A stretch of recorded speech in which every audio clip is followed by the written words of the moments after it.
घर के नाश्ते की बात ही और है।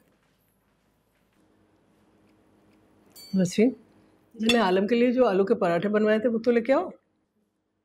जी अभी लेके आती। क्या जरूरत थी आपको इतनी मेहनत करने की? जब तक तुम्हारी शादी नहीं हो जाती ना, उस वक्त तो मुझे ही तुम्हारी पसंद नापसंद का ख्याल रखना पड़ेगा।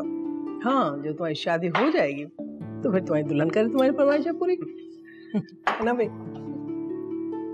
I love you, अम्मी। अच्छा, अब ज्यादा मक्खन लगाने की जरूरत नहीं है। एक फरमाइश मैं भी करूं? बिल्कुल, आलू के पराठे मैं भी खाऊंगी। हाँ हाँ, क्यों नहीं, खाओ ना बेटा, बहुत है।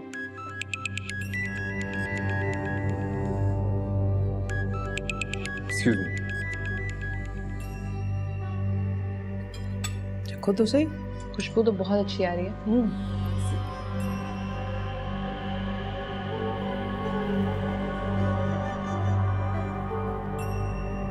हेलो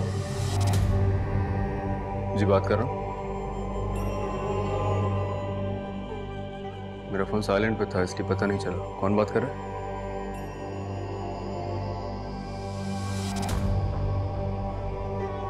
जी, वो मेरे ऑफिस में ही काम करती थी।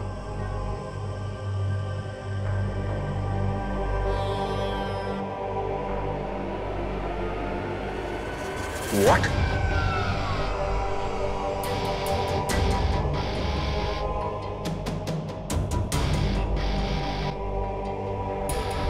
और कुछ देखा आपने? नहीं, मैंने कुछ भी नहीं देखा। ठीक है, आप जा सकते हैं। नेक्स्ट। आपका नाम? मरियम नसीर। आप जाने आलम साहब की पीए हैं ना? आप नूर सबा को जानती हैं? जी, एक दो बार यहीं ऑफिस में मुलाकात हुई है उनसे। आप दोनों के दरमियान में क्या बात होती है? कुछ खास नहीं, वो काफी परेशान थी अपनी नौकरी चले जाने की वजह से, और उन्हें मेरा यहाँ नौकरी करना पसंद नहीं था। क्यों? मुझे नहीं पता। तो उन्होंने कभी आपसे कोई खास बात की हो, जैसे हस्बैंड, बॉयफ्रेंड या इस ऑफिस के अंदर काम करने वाले किसी मर्द के मुतालिक कोई ऐसी बात जिसका लिंक उनके कत्ल से हो? जाने आलम, इज्जत का, मोहब्बत का, वफा का लुटेरा है। नूर सबा ने मुझसे कहा कि मुझसे कोर्ट मैरिज करो। अब मैं अपनी अम्मी की बात के अगेंस्ट जाकर उससे कोर्ट मैरिज कैसे करूं? नहीं सर, ऐसी कभी कोई बात नहीं की उन्होंने मुझसे। ठीक है, आप जा सकते हैं। नेक्स्ट। आपका क्या नाम है? जी कमल।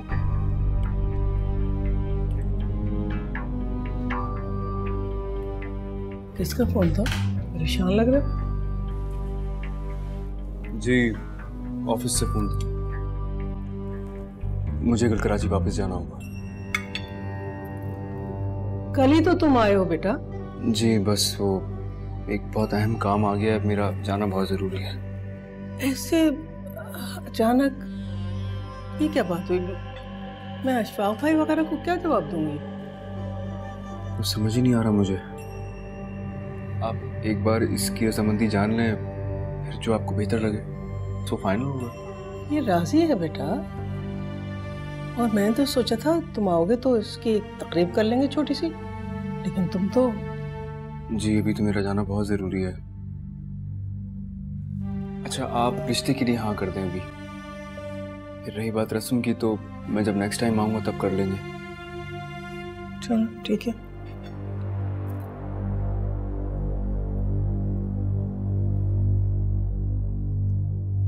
अब नाश्ता तो कर ले।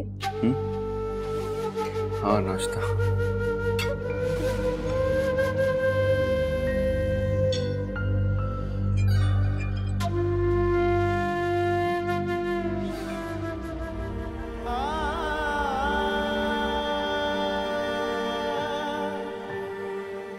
कभी सोचा है कि इतना मेहरबान क्यों हो रहा है वो तुम पे?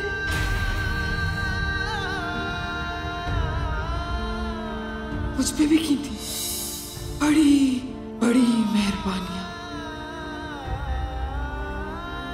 बहुत बड़ी कीमत अदा की मैंने इन बड़ी मेहरबानियों की। हाथ उठाओ, ऊंची दुआ करो, बोलो अल्लाह करे नूरुल समा मर जाए।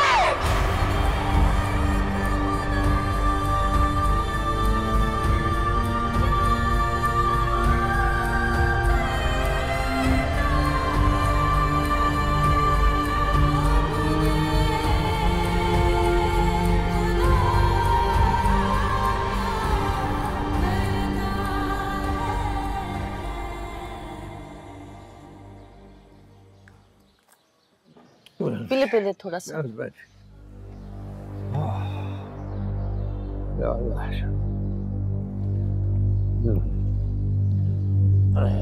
मरियम, आज तुम इतनी जल्दी वापस आ गई? तबीयत ठीक है तुम्हारी?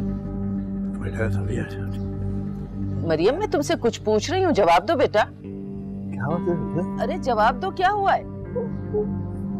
सर आलम की ये नूरुल समा ने खुदकुशी कर ली है।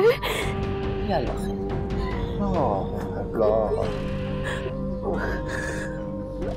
बहुत परेशान थी वो, रो रही थी, डरी हुई थी। अम्मी बहुत जुल्म हुआ उसके साथ, बहुत जुल्म हुआ।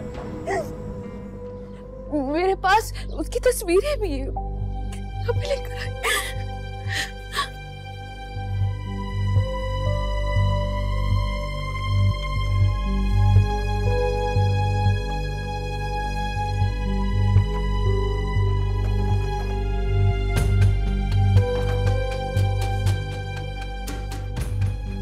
ये सब कुछ क्या हो रहा है?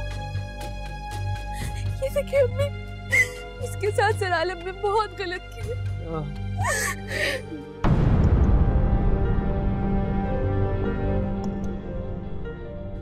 अब्बू मुझे बहुत डर लग रहा है।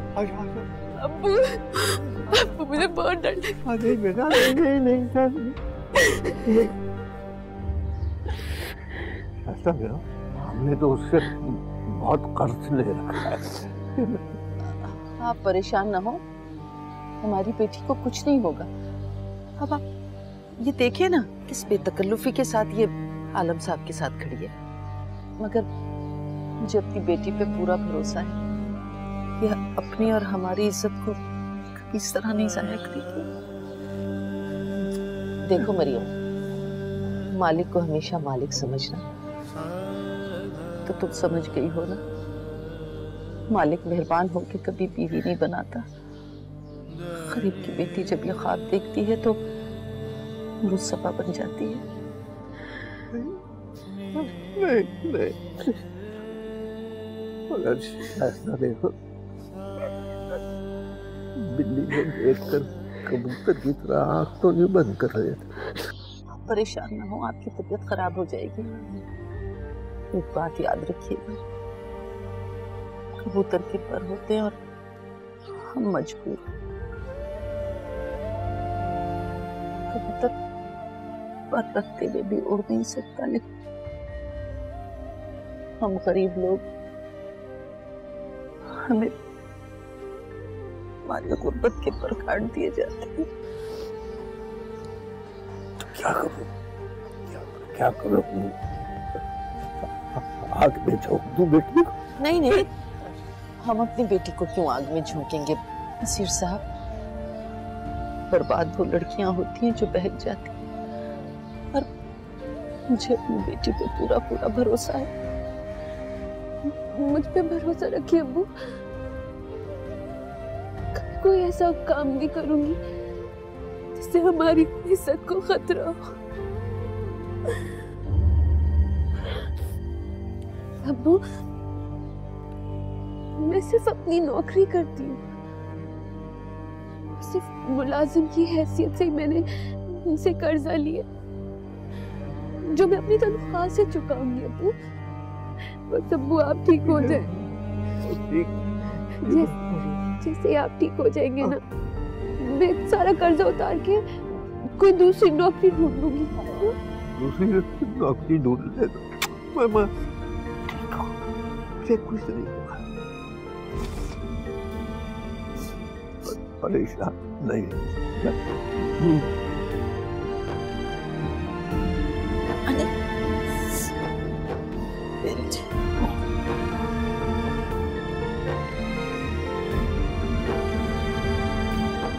अपने आप को संभालिए।